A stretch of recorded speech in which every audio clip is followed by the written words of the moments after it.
Halo semuanya, apa kabar? Masih ingat kan dengan saya? Untuk yang belum tahu ataupun mungkin lupa, perkenalkan, nama saya Winnie Haryanto. Saya merupakan mahasiswi dari Universitas Bunda Mulia semester 3, dan saya berasal dari program studi Hospitality dan Pariwisata dengan NIM 19190013. Wah, tidak terasa ya, sekarang kita sudah berada pada episode kedua, membahas mengenai makanan khas Nusantara.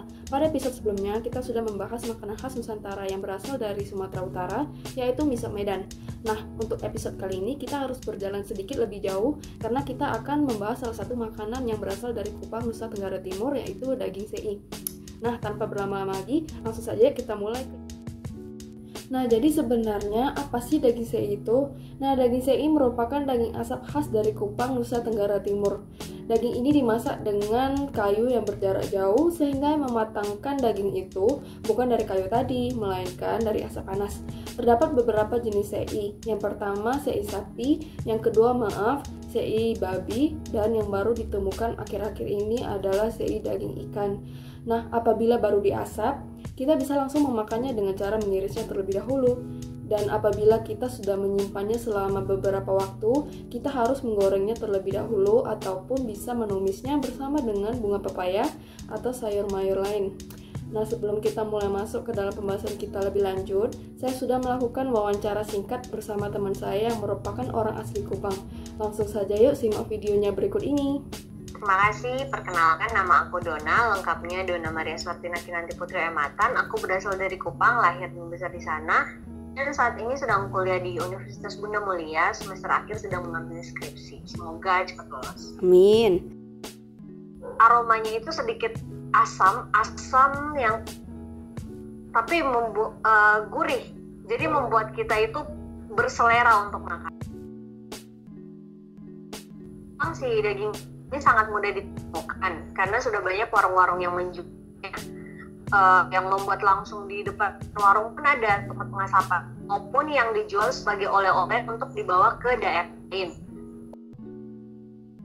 Kupang daging sei biasa dikonsumsi sehari-hari sebagai lauk, dan kadang untuk acara tertentu, mungkin acara pesta pernikahan, acara ulang tahun, atau acara kekeluargaan lainnya, si daging sei ini disajikan dengan cara dimasak asam manis, kemudian dihidangkan sebagai salah satu lauk.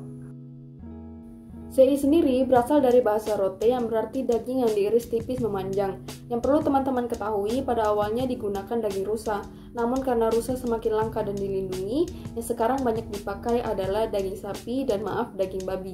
Untuk bahan-bahan yang diperlukan yaitu 250 gram daging sapi lalu diiris. Untuk bumbu marinasi terdiri dari 2 siung bawang putih, garam secukupnya, dan merica secukupnya. Daging sei bukanlah daging sei jika tidak menggunakan kayu kosambi, karena kayu kosambi merupakan salah satu penghasil cita rasa yang khas pada daging ini, sehingga masyarakat Kupang selalu menggunakan kayu kosambi.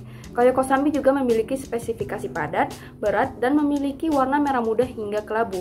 Nah, seperti yang kita ketahui juga bahwa daging sei terdiri dari daging sei sapi dan juga daging sei babi. Nah, apa sih perbedaan di antara keduanya? Perbedaannya sendiri terdapat pada serat yang ada serta warna daging. Biasanya penjual juga membedakannya dari bumbu yang digunakan. Biasanya penjual mengoleskan madu timur sehingga rasanya menjadi lebih lezat, manis, dan juga gurih. Nah, lalu alat yang dipakai?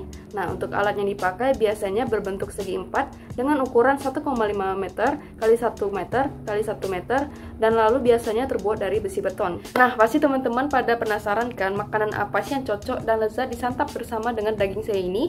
Nah, biasanya masyarakat Kupang mengkonsumsinya bersama dengan sambal luat. Sambal luat adalah sambal yang berasal dari cabai padi yang biasanya dicampur dengan jeruk nipis dan juga daun luat. Lalu yang kedua, mencampurkannya dengan nasi bersama dengan tumis toge ataupun tumis bunga pepaya. Nah, fakta menarik nih, biasanya tumis bunga pepaya terkenal akan kepahitannya. Namun karena kepintaran masyarakat Kupang dalam mengolah sehingga kepahitan tidak begitu terasa dan malah menambah selera makan. Lalu yang terakhir, dimakan bersama dengan klesong, yaitu sejenis ketupat dan juga jagung bose. Jagung bose adalah sup jagung kental berwarna kuning keputihan antara jagung yang ditumbuk dan kacang tali serta adanya tambahan santan. Pada wawancara sebelumnya sudah dikatakan bahwa daging sei ini sangat mudah ditemukan di Kupang, maka saya akan memberikan beberapa referensinya. Yang pertama yaitu Om Bai Baun. Om Bai sendiri adalah orang yang pertama kali mempopulerkan daging sei ini. Harga 1 kilo daging sei di tempat ini adalah Rp160.000. Nah, alamatnya sendiri terletak di Kecamatan Amare Barat, Kelurahan Ten Baun atau biasa kita kenal sebagai Baun, sekitar 25 km dari pusat kota Kupang. Selanjutnya adalah Bambu Kuning. Alamatnya sendiri terletak di Jalan Perintis Kemerdekaan, Opoi, Kupang. Harga 1 kilo daging sei di sini adalah Rp160.000. Namun kita juga bisa memesannya sebanyak setengah kilo dengan harga Rp80.000. Lalu yang ketiga adalah Aroma. Nah, Aroma sendiri terletak di Jalan Cak Doko, nomor 35L SPBU Obobo, Kupang. Harga 1 kilo daging sei di sini adalah Rp170.000. Namun kita bisa memesannya secara per porsi dengan harga Rp40.000. Teman-teman yang tinggal di daerah sekitaran Jakarta, sei sapi juga dapat ditemukan di kedai sei sapi Kokasika di Pasar Santa, sei sapi Namara di Lebak Bulus, sei Lera di Bintaro, dan juga sei Kesambi di Kelapa Gading. Teman-teman juga bisa membuatnya sendiri di rumah karena bahan yang dibutuhkan tidak banyak dan mudah ditemukan di pasaran. Namun perlu diingat, jika ingin mempertahankan ciri khasnya, jangan lupa untuk menggunakan koyo Kosambi ya. Selamat mencoba! Namun, adakah akulturasi budaya yang terdapat di dalam daging sei ini? Jawabannya tidak ada ya, namun saya menemukan salah satu menu makanan Indonesia yang terdapat akulturasi budaya antara Eropa dan juga Indonesia, yaitu selat Solo. Selat Solo merupakan warisan dari para tokoh pribumi yang saat itu berjuang melawan penjajah Eropa. Seiring dengan banyaknya pertemuan, terciptalah suatu makanan yang cocok dengan selera lidah dari dua kebudayaan. Para petinggi Eropa menyukai sajian lezat seperti steak dari negara asal mereka, sedangkan Sultan yang merupakan pribumi tidak terbiasa menjadikan daging sebagai makanan sehari-hari mereka. Berangkat dari hal tersebut, terciptalah suatu perpaduan antara sayur-sayuran dan juga daging. Juru masak pun akhirnya meracik sebuah hidangan yang terdiri dari sayur-sayuran, karbohidrat, dan juga daging yang menyesuaikan Sultan serta para petinggi Eropa. Selat Solo sendiri berawal dari pengucapan masyarakat pribumi terhadap salad. Salad merupakan kata dalam bahasa Inggris yang sering salah diucapkan menjadi selat. Hal ini adalah salah satu bentuk penyerapan bahasa asing terhadap kuliner kita, yaitu selat Solo. Dalam perkembangannya, selat Solo terdiri dari empal khas Jawa, telur rebus, dan dilengkapi dengan bahan-bahan seperti buncis rebus, wortel rebus, dan juga kentang goreng dan daun selada, yang merupakan ciri khas dari steak atau baiklah, sekarang kita sudah ada di penghujung acara. Kita juga sudah membahas banyak mengenai daging sei dan juga selat Solo. Jika masih ada pertanyaan, teman-teman boleh komen di bawah ya. Sampai jumpa!